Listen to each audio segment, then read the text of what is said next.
Check this out. Two, why Japan lost? This guy usually makes good videos.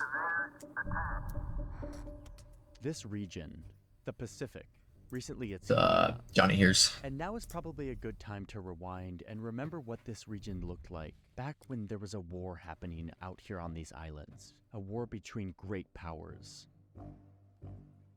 Let's start right here, at the end of the 1800s, when Japan is expanding fast. Okay. Conquering territory, taking the resources, becoming a powerful empire. By 1940, their empire looks like this. It includes hundreds of remote islands out here in the Pacific, and Japan uses these colonies to extract resources that fed this growing conquest. But they don't have everything they need yet. They still rely on the US for the most vital of resources, oil and metal. Now the US doesn't necessarily like how aggressive Japan We love our is in oil. the region, but they tolerate it. Fair enough. That is, until Japan allies itself with Nazi Germany, and then continues its expansion into a French colony and threatens to completely cut off the US from its ally China. So the US, along with Britain and the Netherlands, cut Japan off of oil, gas, iron, and steel. These are vital resources, so this is a major blow to Japan. They calculate that they only have 2 more years before they run out of this vital energy. They must act quickly, so they start looking further south, to land that is known to have a lot of oil. The problem for Japan is that this is all controlled by European empires. Japan makes a plan to kick out all of these Europeans and establish their own access to oil and metal so they aren't reliant on outsiders. And they sell this ambitious plan to their people by saying that they actually want to liberate Asia from European domination. Right. Now Japan were actually crazy at like propaganda. They initiate this plan, sending ships and planes to drop bombs all over the region that they want to conquer. Jesus. And to stop the Americans from coming to the Europeans' rescue, Japan has already sent a large chunk of its navy to surprise the Americans by bombing their navy in Pearl Harbor, Hawaii. It was their first step for kicking off this larger offensive. The attacks on Pearl Harbor and all over Asia were a huge, bold, and risky move for Japan. No one thought they would do it. And kind of came as a dumb, massive no? surprise. And as a result, it was incredibly successful for Japan's goals. The US and its allies are now at war. Bro, all this just to die when you're like 80. Like what? Japan has a I never got, powerful navy. man. And not only Humans are was so America's fucked, Pacific bro. fleet severely damaged because of the attack on Pearl Harbor, but around this same time, Like, bro, just Hitler live life, has man. taken the moment to declare war on the US, dragging them into the European theater of World War II. Over the next 7 months, Japan takes even more territory. Powerful and resourceful gangsters have banded together to make war upon the whole human race. Their challenge has now been flung at the United States of America. Together with other free peoples, we are now fighting to maintain our right to live among our world neighbors in freedom, in common decency, without fear of assault. We are now in this war. The US has to surrender the Philippines, its foothold in the Pacific, and Japan forces capture and kill tens of thousands of American and Filipino troops in just one of what would become many horrific war crimes they commit during this war. By the middle of 1942, Japan has achieved its goals of kicking out European empires and securing for itself a massive empire full of resources. They're now I didn't know they got all that. And they're growing. And they're not done. They're drunk on all of this success. And some military leaders want to keep pushing east, all the way to here, which would cut the US off from its big ally Australia. So they set their sights on this American base, located on a small atoll called Midway. If they could take Midway, the US would be I love this guy's videos, bro. Japan calculates that they would be forced to settle this conflict, leaving Japan with all of this newly conquered territory. Alas, that's not what happened.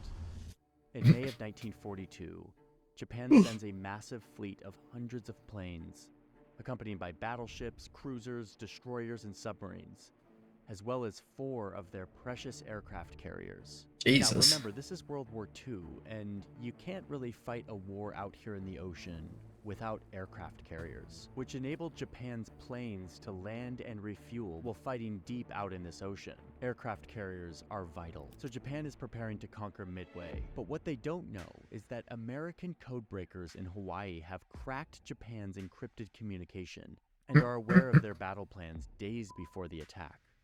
Days is crazy.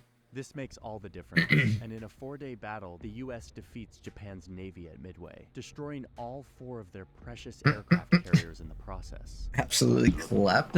But when it was all over, the Japanese had suffered their greatest naval defeat in history. It's a huge blow to Japan's momentum, and from here, the US... Imagine if we didn't crack the codes, though, how, like, wild that could have gone. Hey, I know we're talking about World War II, but I just want to pause really quick for a message from our sponsors. Okay. Click the link. Thanks, man. Back into this map of World War II. So here's a problem for both sides. Distance. It's sort of hard to fathom the distances out here. Like, you could fit the mainland United States in just one small part of the Japanese Empire. And remember that the US military has to travel thousands of kilometers just to get here. Distance is also a problem for Japan, who, yes, just conquered all of this territory, but that means that it now has to ship resources back to the mainland. It has to get men, doctors, food, and supplies out to all of this land thousands of kilometers away, creating brand new supply routes. We found this old Japanese map drawn up during the war that shows all of these colonies shaded with a red marker and showing this dizzying web of supply lines needed to keep the... That's pretty crazy, actually. This was a logistical nightmare for Japan, but it was also a key vulnerability that the US would exploit in this conflict. So the US begins cutting into the Japanese Empire. It's off to a slow start, but eventually they settle onto a strategy of targeting certain islands, not the ones that were the most fortified, but the ones that would get them one step closer to the Japanese mainland, but also give them proximity to these supply lines. Where they're actually playing real-life Risk. Japan's war machine running. The US starts conquering these lesser fortified islands and using them to target the ships that carry food and weapons and supplies throughout the Japanese Empire. I found this data set that shows every merchant vessel that the US and its allies sunk during these years. It's a lot. American submarines alone would go on to sink 5 million tons of Japanese shipping and naval vessels. This strategy of targeting the supply lines was a game changer for the US, allowing them to weaken the Japanese Empire by targeting its cargo, like they did down here in this key Japanese military stronghold in the south of the empire. WIGL. The US and its allies first conquered nearby islands, and then used these islands as a jumping off point to target the supply lines. But instead of mounting an attack on this stronghold, the US focused on the supply ships that were bringing food, ammunition, reinforcements, and medical supplies to this stronghold. This left tens of thousands of Japanese soldiers stranded to die of starvation. Jesus Christ, bro. The US was able to take out a key Japanese base without having to fight a battle. The island hopping strategy was really working. And if you look closely at this map, you'll see that it allowed the US to bypass these heavily fortified Japanese islands, focusing more on cutting them off than trying to conquer them, while also getting the US closer and closer to the mainland. As 1945 rolls around, the US continues to beat Japan back. The two US forces converge to retake the Philippines. All these newly captured islands allow the US to deploy their new high-tech plane, the B-29 bomber. This thing could fly super high and deep into the Japanese mainland and drop 20,000 pounds worth of bombs. Jesus Christ. We do love our bombs. Japan is clearly losing by now. So they start to resort to more brutal tactics, like having their pilots fly their planes into US ships in suicide attacks, a deadly tactic that not only led to immense damage to the US Navy, but also had a psychological element, a realization that the enemy was willing to go to great lengths to fight back. But I don't care how good your country is, ain't no way I'm flying a plane into a ship for you. Absolutely not. What? The more brutal the fighting is becoming. For a variety of reasons, there's really only one path to invade the mainland. You have to hop along this southern island chain and invade from the south. So the US sets their sights on perhaps the most important island in the Pacific, Okinawa. Japan knows that the US is coming for Okinawa, so they recruit around 40,000 local men, giving some of them only spears to defend themselves. Together with the Jesus. army, they dig tunnels and caves and trenches and bunkers. The army gives out hand grenades to civilians, telling them to commit suicide instead of surrender, warning them that the Americans will be brutal and violent to anyone they capture. Japan wants this battle to convince That's the fucked, Americans bro. that invading the mainland is a bad idea. It's their last-ditch effort to avoid defeat. The US hits the beach at Okinawa, starting one of the bloodiest battles of the entire war. I remember this. 82 days of violence that leaves a third of the population dead, a total of around 100,000 Japanese in addition to 12,000 American soldiers. And the US wins. They now control the most valuable island of them all, the island that will enable them to invade the mainland. But they're also left with a horrifying clarity of how serious Japan is about not surrendering, about fighting True. until the very end. Invading the mainland will be costly. Meanwhile, in Europe, Hitler and his allies have been defeated. The winners get together and issue a HS. statement to Japan. Unconditional surrender or face prompt and utter destruction. Now that Hitler is defeated, the Soviet Union is also preparing to join the US to deal the final blow to Japan. But Japan doesn't reply to the demand for surrender, and the Allies see this as a rejection. Back in the US, in the deserts of the Southwest, the US I has can hold just up and over. successfully tested an atomic bomb. So now they have a decision to make. They either continue their momentum and invade the mainland of Japan, And this face is not where only war goes to shit Japanese forever. soldiers, but civilian militias of potentially tens of millions of citizens ready to fight. And it would also involve the Soviet Union participating, which means if they won the war with the Soviets' help, they would have to split control and influence over Japan's empire after the war. Or, the second option was to use their new powerful bomb to swiftly end the war, with no more loss of American lives and much less Soviet influence in post-war Japan. Yeah, you just Do it on their vaporize own, a while few also sending civilians, you messages to know, the Soviets. nothing They were the crazy. most powerful. On August 6, 1945, they chose the second plan.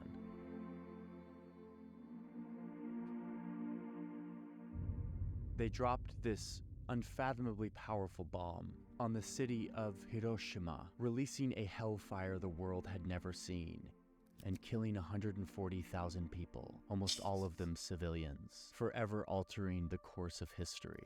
2 days later, That is the wild when you Soviet think Union about it. declared war on Japan and began rapidly taking their territory. When Japan Aware. still doesn't surrender, the US drops another bomb, this one on the city of Nagasaki. The Soviets continue to rapidly take territory, and it's more clear than ever that it is over for Japan.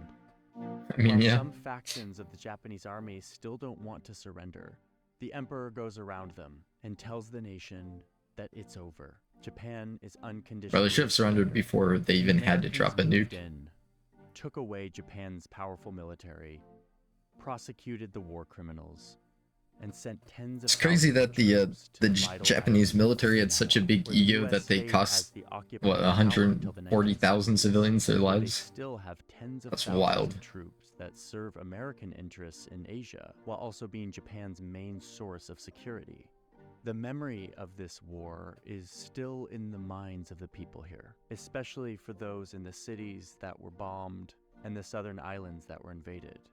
And as this region becomes tense again, Japan is now expanding its military once again, mostly down here on these vital islands. I traveled here to see what that looks like and to talk to the people about Wow, you what actually this went here? feels like, what they're worried about, and I'll be sharing that story in an upcoming video.